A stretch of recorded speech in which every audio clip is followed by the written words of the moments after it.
Hello dear students, स्वागत है आपका। आज हम स्टार्ट करने जा रहे हैं हिंदी मीडियम के लिए। क्लास 12th में हम जो टॉपिक स्टडी करने जा रहे हैं वो है एल्कोहल फिनोल ईथर चैप्टर 11 हम स्टडी कर रहे हैं। और इसमें हमने बात की थी OH समूह की अभिक्रियाएं, मतलब OH समूह जो जुड़ा होता है बेंजीन रिंग के ऊपर, मतलब फिनोल जो होता है उसकी OH समूह की अभिक्रियाएं हमने पढ़ी थी। तो इसके बाद में OH समूह की अभिक्रियाओं के बाद में नंबर 2 जो अभिक्रिया हम पढ़ने जा रहे हैं प्यारे बच्चों, वो होगी बेंजीन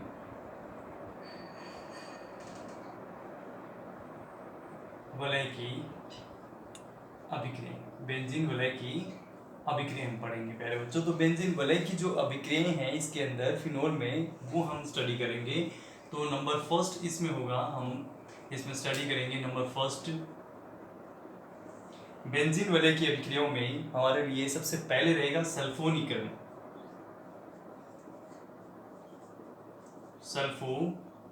सल्फोनीकरण प्यारे बच्चों, कंसंट्रेट H2SO4 हम लेते हैं और उसकी अभिक्रिया करवाते हैं फिनोल के साथ। ये हमने ले लिया फिनोल, ये हमने फिनोल लिया है और फिनोल की अभिक्रिया हम कराते हैं H2SO4 के साथ में।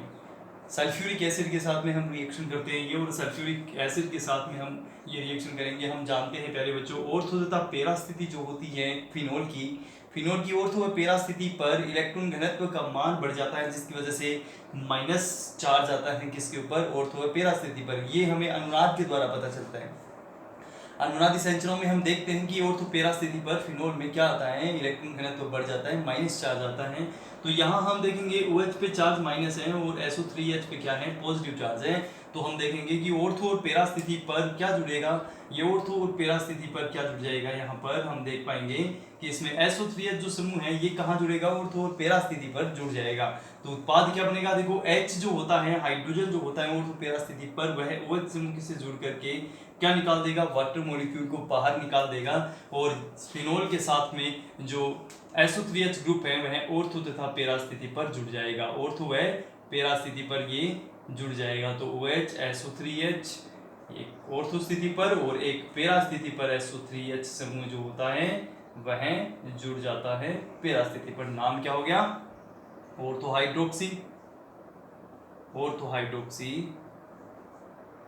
बेंजीन सल्फोनिक अम्ल। ऑर्थो हाइड्रोक्सी बेंजीन सल्फोनिक अम्ल, और इसका नाम क्या है, पैरा हाइड्रोक्सी बेंजीन सल्फोनिक अम्ल। ऑर्थो हाइड्रोक्सी बेंजीन सल्फोनिक अम्ल और पैरा हाइड्रोक्सी बेंजीन सल्फोनिक अम्ल का निर्माण प्यारे बच्चों हो जाता है। नंबर सेकंड हम स्टडी करेंगे, ये हमने सल्फोनीकरण पढ़ा है। नाइट्रीकरण की बात करते हैं, नंबर 2 है नाइट्रीकरण। तो नाइट्रीकरण अभिक्रिया में देखो हम रिएक्शन करते हैं नाइट्रिक एसिड के साथ। ये हमने ले लिया nitric acid OHNO2, nitric acid concentrate H2SO4 की प्रेजेंस में हम ये रिएक्शन कंप्लीट करते हैं प्यारे बच्चों। और वो ही हम देख पाते हैं OH पे चार्ज क्या जाता है, नेगेटिव चार्ज आता है, NO2 पे चार्ज क्या आता है, पॉजिटिव चार्ज। तो NO2 जो है, NO2 ग्रुप जो है वह कहाँ जुड़ जाएगा, ऑर्थो और पैरा स्थिति पर ये NO2 समूह जुड़ जाता है। ऑर्थो और पैरा स्थिति से H निकल जाएगा और OH के साथ में ये वाटर मॉलिक्यूल बाहर निकल जाता है और NO2 समूह ऐड हो जाता है ऑर्थो व पैरा स्थिति पर। ये हमने ऑर्थो व पैरा स्थिति पर जोड़ दिया, एक बार हमने ऑर्थो स्थिति पर जोड़ दिया है और दूसरी बार हमने पैरा स्थिति पर इसको जोड़ दिया है। नाम क्या हो गया प्यारे बच्चों, ऑर्थो नाइट्रोफिनॉल और पैरा नाइट्रोफिनॉल का निर्माण हमने कर लिया है।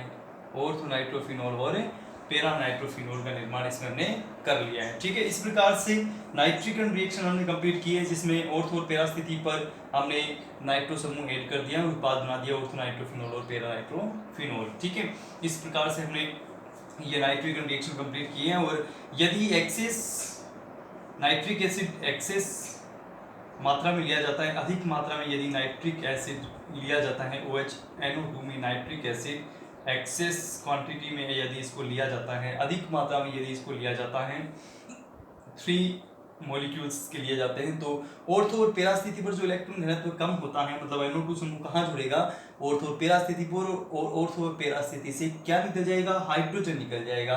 तो वाटर मॉलिक्यूल कितने रिमूव हो जाएंगे इस रिएक्शन में, 3 वाटर मॉलिक्यूल्स रिमूव हो जाएंगे इस रिएक्शन में। और प्रोडक्ट प्यारे बच्चों क्या बन जाएगा, प्रोडक्ट हमारे पास में इसमें, ये प्रोडक्ट हमारे पास में बन जाएगा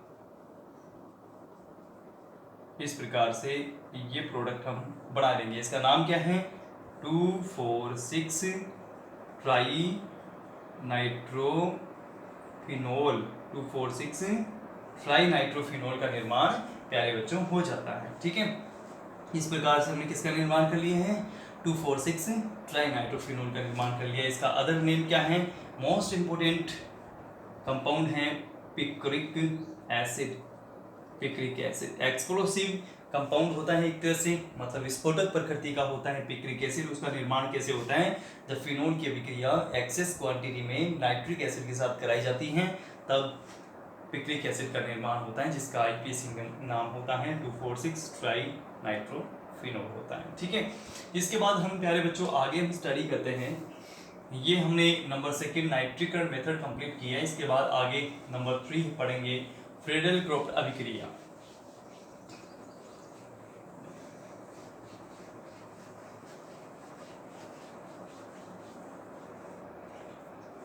ये हम पढ़ने जा रहे हैं फ्रीडल-क्रोफ्ट अभिक्रिया। नंबर 3 जो है वो पढ़ेंगे फ्रीडल-क्रोफ्ट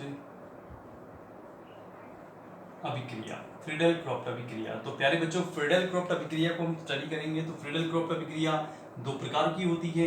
इसमें हम पढ़ेंगे एल्किलीकरण। एल्किलीकरण का मतलब एल्किल क्लोराइड के साथ में रिएक्शन होती है फिनोल की। ये हमने लिया है फिनोल, इस फिनोल की रिएक्शन हमने करा दी है CH3Cl एल्किल क्लोराइड, AlCl3 की प्रेजेंस में ये रिएक्शन कंप्लीट होती है। ठीक है, AlCl3 की उपस्थिति में ये रिएक्शन कंप्लीट होती है। इसमें हम देखेंगे AlCl3 के साथ रिएक्शन करेंगे प्यारे बच्चों, और CH3Cl के साथ में ये अभिक्रिया हो रही है, तो HCl इसमें से रिमूव हो जाएगा, क्योंकि ऑर्थो और पैरा स्थिति से क्या निकल जाएगा, H निकल जाएगा, और Cl इसमें से निकल जाएगा, क्या निकल गया, HCl। CH3 कहाँ ऐड हो जाएगा, ऑर्थो और पैरा स्थिति पर ऐड हो जाएगा, और उत्पाद हमारा बन जाएगा इसमें ऑर्थोमेथिल ऑर्थोहाइड्रोक्सीटोलुइन एंड पैराहाइड्रोक्सीटोलुइन, ऑर्थोहाइड्रोक्सीटोलुइन एंड पैराहाइड्रोक्सीटोलुइन। ठीक है, ऑर्थो और पैराहाइड्रोक्सीटोलुइन का फॉर्मेशन इसमें हो जाता है। इसके बाद प्यारे बच्चों हम इसमें एल्किलीकरण के बाद में हम बात करते हैं एसिटिलीकरण की। किसकी, एसिटिलीकरण हम पढ़ेंगे। नंबर बी पार्ट है इसका एसिटिलीकरण। एसिटिलीकरण, तो एसिटिलीकरण देखिए, एसिटिलीकरण मतलब फिनोल की अभिक्रिया हम कराते हैं। ये हमने क्या ले लिया है, फिनोल ले लिया है, और इस फिनोल की अभिक्रिया हम किसके साथ करा देते हैं, CH3COCl मतलब एसिटल क्लोराइड के साथ। ये AlCl3 की उपस्थिति में, निर्जल AlCl3 की उपस्थिति में अभिक्रिया होती है।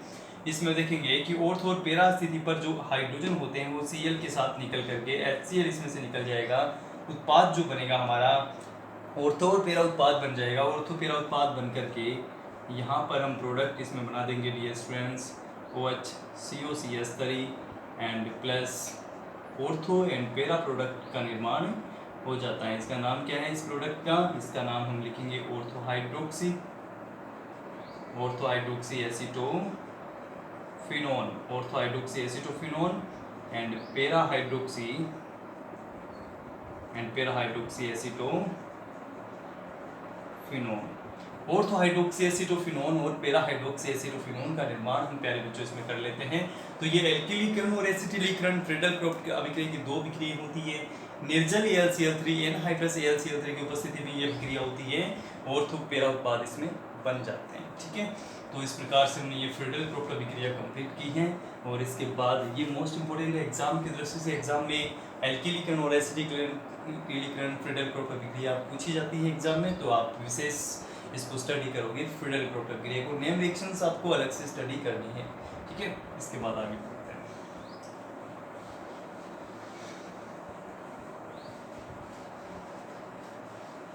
डियर स्टूडेंट्स, आगे हम स्टडी करेंगे। देखो आगे हम इसमें नंबर 4th रिएक्शन के बारे में बात करते हैं। नंबर 4th रिएक्शन जो है हमारी वो है ब्रोमीनीकरण। क्या है?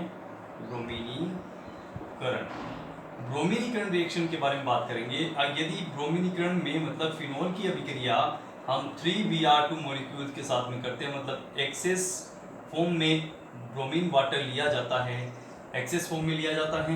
यदि फिनोल की अभिक्रिया हम ओनली ऑन Br2 से करते हैं, केवल Br2 से करते हैं, ये रिएक्शन CS2 कार्बन डाइसल्फाइड या CCl4 की उपस्थिति में कंप्लीट होती है।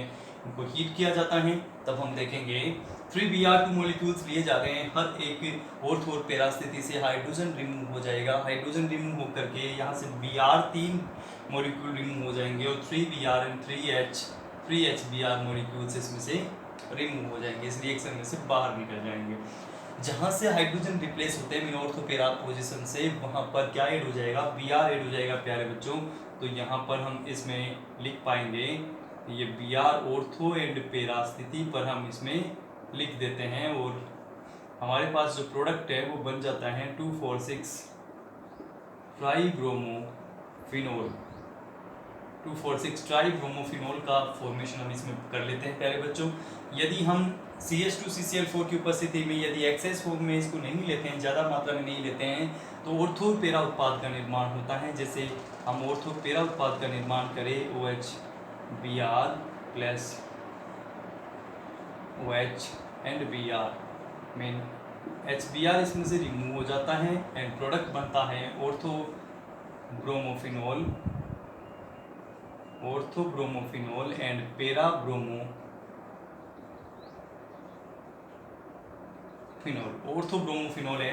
पैराब्रोमोफिनोल का फॉर्मेशन इस रिएक्शन में हो जाता है। ठीक है, तो फिनोल की रिएक्शन यदि एक्सेस फॉर्म में Br2 ब्रोमीन जल के साथ होती है तब 2,4,6 ट्राईब्रोमोफिनोल का निर्माण होता है।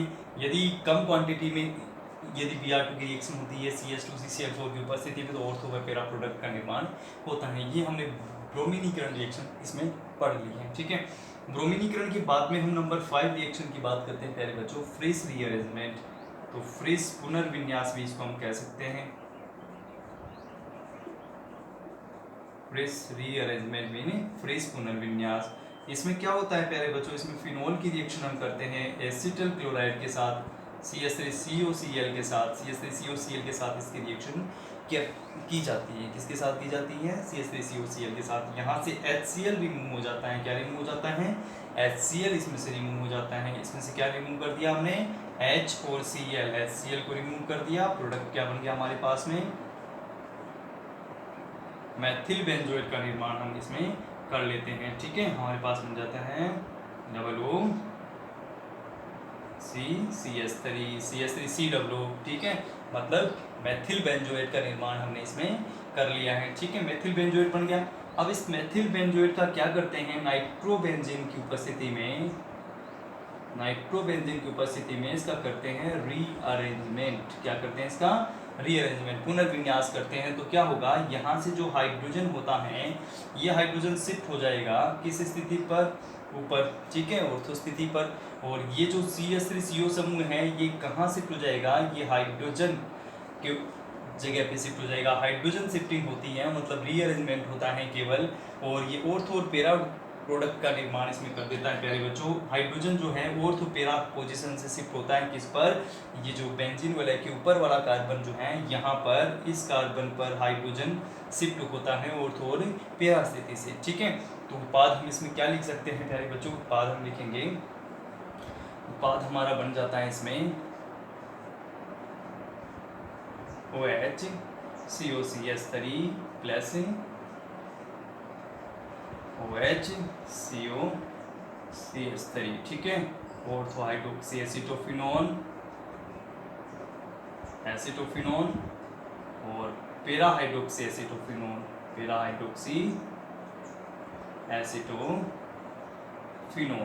तो ऑर्थो और पैरा हाइड्रोक्सी एसिटोफिनोन का फॉर्मेशन डियर फ्रेंड्स इसमें हो जाता है। ऑर्थो और पैरा हाइड्रोक्सी एसिटोफिनोन का फॉर्मेशन हम इसमें कर लेते हैं। ठीक है, तो इसके बाद देखें ये हमने इसमें कंप्लीट कर लिया है डियर स्टूडेंट्स। फ्रिस पुनर्विन्यास हमने कंप्लीट किया है। फ्रिस पुनर्विन्यास हम कंप्लीट इसमें कर चुके हैं। ठीक है, इसके बाद नंबर 6 अभिक्रिया के बारे में बात करते हैं। ये नंबर 5 केमिकल रिएक्शन कंप्लीट होगी, ये बेंजीन वलय की अभिक्रिया।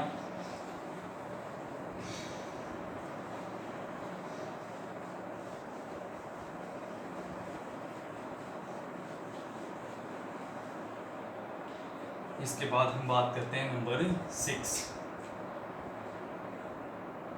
नंबर 6 है फॉर्मिलीकरण।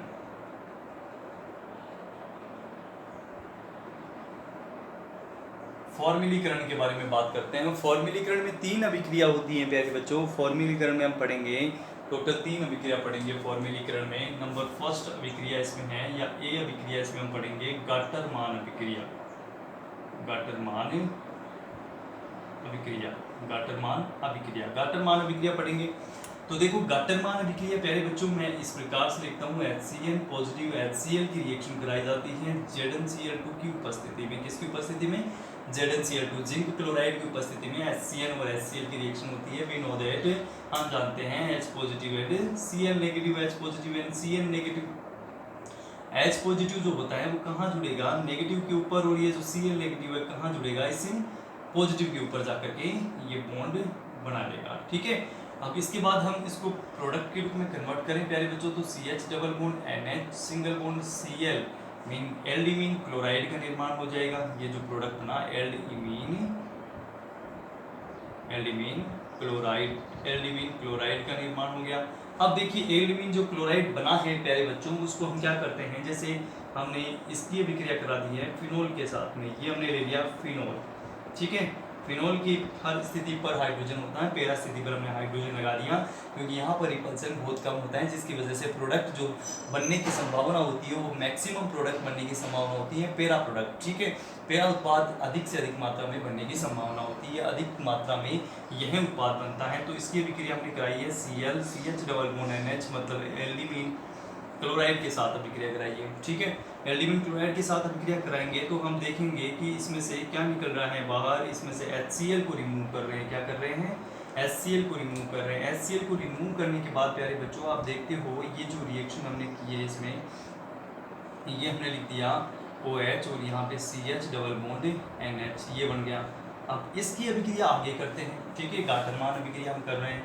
इसकी अभिक्रिया CH डबल बॉन्ड NH हमने लिखा, ये H पॉजिटिव मतलब अम्लीय माध्यम में इसका क्या करते हैं, हम जल अपघटन करते हैं। अम्लीय माध्यम में क्या करते हैं? जल अपघटन करते हैं। तो जल अपघटन करें इसका, तो इस प्रकार से लिख देंगे प्यारे बच्चों।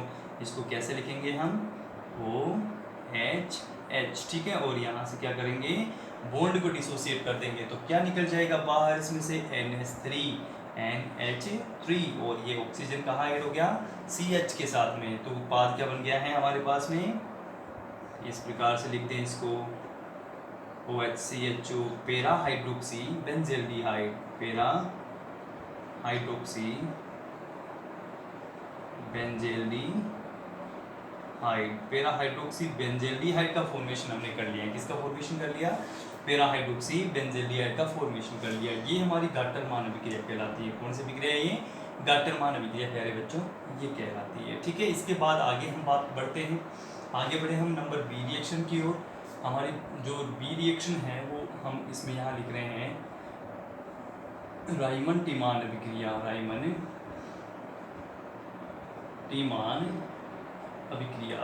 टीमान अभिक्रिया।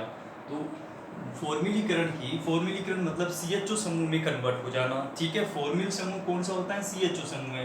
तो CHO समूह में कन्वर्ट हो जाता है। ठीक है, तो ये कौन सी रिएक्शन कहलाती है? फॉर्मिल समूह इसमें ऐड हो जाता है तो फॉर्मिलीकरण रिएक्शन कहलाती है। राइमन टीमान अभिक्रिया ये भी फॉर्मिलीकरण है एज इट इज। जैसे हमने लिया इसमें फिनोल, इसमें क्या ले लिया हमने? ये फिनोल ले लिया। ठीक है, ये लिया हमने फिनोल, और इस फिनोल की अभिक्रिया हम कराते हैं। देखो इस फिनोल की अभिक्रिया हम किसके साथ करा देते हैं? CHCl3 क्लोरोफॉर्म के साथ में, CHCl3 और 3KOH मॉलिक्यूल के साथ में रिएक्शन हम करवाते हैं। ठीक है, हम देखते हैं इसमें से क्या बाहर निकल जाता है प्यारे बच्चों। इसमें से 3KCl मॉलिक्यूल निकल जाते हैं। कितने KCl निकल गए? 3KCl मॉलिक्यूल बाहर निकल गए। और कितने वाटर के मॉलिक्यूल बाहर निकल जाते हैं? 2, मतलब 2 ऑक्सीजन और 4 हाइड्रोजन। ठीक है, ये बाहर निकल जाते हैं। क्या बच गया हमारे पास में? एक कार्बन बच गया, एक इसमें ऑक्सीजन बच गया, एक जहाँ पर ऑर्थो स्थिति पर ये जुड़ेगा वहाँ से क्या निकल जाएगा? ऑक्सीजन, हाइड्रोजन निकल जाएगा। उत्पाद क्या बन जाएगा? CH oxygen. ठीक है, CHO। तो तो CHO समूह ऐड हो जाएगा कहाँ पर, इस ऑर्थो स्थिति पर। तो OH ये CHO नाम क्या हो गया इसका, ortho hydroxy benzaldehyde. Ortho hydroxy benzaldehyde का निर्माण हमने प्यारे बच्चों कर लिया है। ठीक है, ये अभिक्रिया जो है ये कहलाती है राइमन-टीमान अभिक्रिया। ठीक है, जो कि हम पढ़ चुके हैं कौन से चैप्टर में, एल्किल हैलाइड वाले चैप्टर में। एल्किल हैलाइड वाले चैप्टर में आपने राइमन-टीमान अभिक्रिया पढ़ी थी। क्लोरोफॉर्म टॉपिक में, क्लोरोफॉर्म टॉपिक हमने वहाँ पढ़ा था, उस टॉपिक में हमने इसका निर्माण किया था। ठीक है, तो ये राइमन-टीमान अभिक्रिया हम इससे पहले पढ़ चुके हैं चैप्टर नंबर 10 एल्किल व एरिल हैलाइड में। ठीक है, इसके बाद आगे बढ़ते हैं नंबर सी पार्ट पर। सी पार्ट है हमारा, नंबर सी अभिक्रिया जो है वो है हमारी डफ अभिक्रिया। कौन सी अभिक्रिया है, डफ अभिक्रिया। तो डफ अभिक्रिया के बारे में बात करते हैं। तो डफ अभिक्रिया में क्या करेंगे डियर स्टूडेंट्स, ये हमने इसके अंदर ये ले लिया हमने फिनोल, ये क्या लिया, फिनोल। इसकी अभिक्रिया कराते हैं CH2O6N4 प्लस H3BO3। ठीक है, मतलब बोरिक एसिड और यूरोट्रोपिन के साथ, किसके साथ में, यूरोट्रोपिन और बोरिक एसिड और फिनोल के साथ में। तो प्यारे बच्चों इसमें उत्पाद जो है वो बन जाएगा हमारे लिए ये phenol CH double bond N single bond CH3, मतलब यहाँ से बाकी जो कंपाउंड है वो बाहर निकल जाएंगे, केवल CH और केवल N इसमें U जाएगा और एक CH3 मॉलिक्यूल इसमें से U जाएगा। ठीक है, तो CH double bond N CH3 इस प्रकार का एक मीडिएटरी प्रोडक्ट बनता है प्यारे बच्चों, और इसमें से और जो कंपाउंड है इसमें से बाहर एलिमिनेट हो जाते हैं, रिमूव हो जाते हैं, और केवल CH double bond N CH3 compound इसमें से यूज लिया जाता है। ठीक है, इसके बाद हम इसका एसिडिक हाइड्रोलाइसिस करते हैं। क्या करते हैं, एसिडिक हाइड्रोलाइसिस इसका किया जाता है। एसिडिक हाइड्रोलाइसिस करते हैं तो इसको हम इस प्रकार से लिख लेते हैं प्यारे बच्चों, ये एसिडिक हाइड्रोलाइसिस करते हैं तो देखेंगे हम CH3N 2H निकल गए, CH3NH2, और जो ऑक्सीजन था वो CH के साथ ऐड हो गया। तो उत्पाद क्या बन गया हमारे पास में, ये उत्पाद हम इसमें बना लेते हैं CHO प्लस CH3NH2। प्राथमिक एमीन का निर्माण हो गया और ऑर्थो हाइड्रोक्सी बेंजेल्डिहाइड का निर्माण हो गया। तो प्यारे बच्चों इसमें आप देख सकते हो कि ये तीन अभिक्रिया हमने लिखी है। एक लिखिए गाटरमान अभिक्रिया, दूसरी लिखिए राइमन-टीमान अभिक्रिया और तीसरी लिखिए डफ अभिक्रिया। तीनों ही अभिक्रियाओं में क्या होता है, फॉर्मिलीकरण। फॉर्मिलीकरण मतलब फॉर्मिल समूह में कन्वर्जन होता है। ठीक है, हम CHO समूह को ऐड करते हैं इस बेंजीन वलय के अंदर, फिनोल की बेंजीन वलय के अंदर CHO समूह का ऐड हो जाता है, इसी को कहते हैं फॉर्मिलीकरण। इसके टोटल 3 रिएक्शंस हैं, तीनों ही नेम रिएक्शंस हैं और तीनों ही मोस्ट इंपोर्टेंट हैं आपके एग्जाम की दृष्टि से। तीनों की जो रिएक्शन है वो मोस्ट इंपोर्टेंट रिएक्शंस हैं आपकी एग्जाम की दृष्टि से। ये तीनों रिएक्शन मोस्ट इंपोर्टेंट रिएक्शंस हैं। ठीक है, तो आपको विस्तार से इनको पढ़ना है, बहुत अच्छी तरीके से पढ़ना है। और अगर आपको कोई डाउट हो इनमें, रिएक्शन समझ में नहीं आई है तो आप पूछ सकते हो, कोई भी कमेंट करके आप कमेंट बॉक्स में लिख सकते हो ताकि अगले वीडियोस में उसका सॉल्यूशन किया जा सके। ठीक है, तो ये आपको नोट कर दिए हैं, स्क्रीनशॉट आप प्यारे बच्चों इसका ले सकते हो, इसका स्क्रीनशॉट ले सकते हो आप।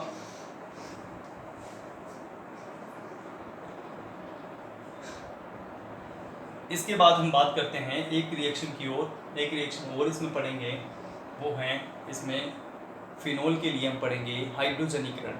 ठीक है, मतलब इसका फिनोल के साथ हम हाइड्रोजन की रिएक्शन करते हैं और वो हाइड्रोजन की रिएक्शन और इसमें हम करते हैं, एक रिएक्शन और इसमें पढ़ेंगे। और फिर इसके बाद बेंजीन वलय की रिएक्शन में केवल इसमें हमें कार्बोक्सिलीकरण रिएक्शन जो है वो और पढ़नी पड़ेगी।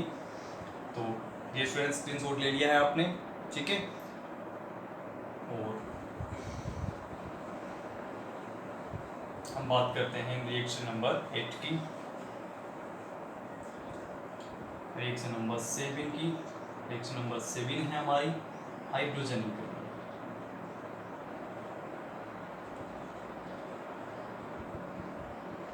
हाइड्रोजनीकरण, तो प्यारे बच्चों हाइड्रोजनीकरण रिएक्शन हमें पढ़नी है। तो हाइड्रोजनीकरण में देखिए हम क्या कराते हैं, फिनोल की रिएक्शन, ये हमने लिया फिनोल, ये हमने ले लिया फिनोल, और फिनोल की हमें हाइड्रोजनीकरण कराना है किसकी उपस्थिति में, प्लेटिनम या फिर निकेल उत्प्रेरक की उपस्थिति में करते हैं। हम जानते हैं फिनोल के टोटल कितने हाइड्रोजन प्रेजेंट होते हैं, हम देखते हैं टोटल 3 बॉन्ड प्रेजेंट होते हैं और इसमें टोटल 5 हाइड्रोजन प्रेजेंट होता है पहले से। इसका सूत्र होता है C6H5OH। 3 बंद टूट जाएंगे, जो 3 बॉन्ड बन रखे हैं इसके अंदर, ये तीनों बॉन्ड टूट जाएंगे, ब्रेक हो जाएंगे, और एक बॉन्ड ब्रेक होने पर 2 हाइड्रोजन ऐड होंगे, तो टोटल 3 बॉन्ड ब्रेक होने पर ये 6 हाइड्रोजन इसमें ऐड हो जाएंगे। प्रोडक्ट बन जाएगा प्यारे बच्चों, हमारा प्रोडक्ट बन जाएगा इस प्रकार से, तीनों बॉन्ड टूट जाएंगे, ये प्रोडक्ट बन गया। इसका नाम है साइक्लोहेक्सेनोल।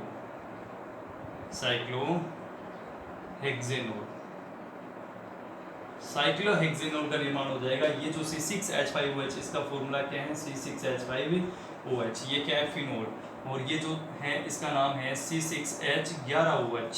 मतलब टोटल 5 हाइड्रोजन यहाँ है, 5 में कितने हाइड्रोजन ऐड हो गए, 6, तो 5 और 6 कितने होंगे, 11। C6H11OH मतलब साइक्लोहेक्सेनोल का निर्माण हो गया। फिनोल की क्रिया मतलब फिनोल का हाइड्रोजनीकरण प्लैंटिनम मॉलिक्यूल उत्प्रेरक की उपस्थिति में करने पर हमें क्या प्राप्त होता है, साइक्लोहेक्सेनोल हमें प्राप्त होता है। ठीक है, तो ये मोस्ट इंपोर्टेंट रिएक्शंस हैं, आपको कंप्लीट करना है इनको। बेंजीन वलय की अभिक्रिया में ये हमने ये पढ़ी है, हाइड्रोजनीकरण रिएक्शन। नंबर 7 एक और रिएक्शन इसके बचेगी, कार्बोक्सिलीकरण, और इसमें फिर आगे हम संघनन अभिक्रियाएं पढ़ेंगे, कंडेंसेशन रिएक्शंस, इसमें हम पढ़ेंगे फिनोल के यूजेस, पढ़ेंगे फिनोल के यूजेस एंड इसकी कंडेंसेशन रिएक्शंस एंड कार्बोक्सिलीकरण, ये सब हम इसमें पढ़ेंगे आगे अगले वीडियो के अंदर। तो आप लगातार जुड़े रहिए हमारे साथ में, और आप केमिस्ट्री सब्जेक्ट का आनंद उठाते रहिए। कोई भी डाउट है तो आप क्लियर करने के लिए कमेंट बॉक्स में लिख सकते हो, ताकि अगले वीडियोस के अंदर उसका सॉल्यूशन किया जा सके।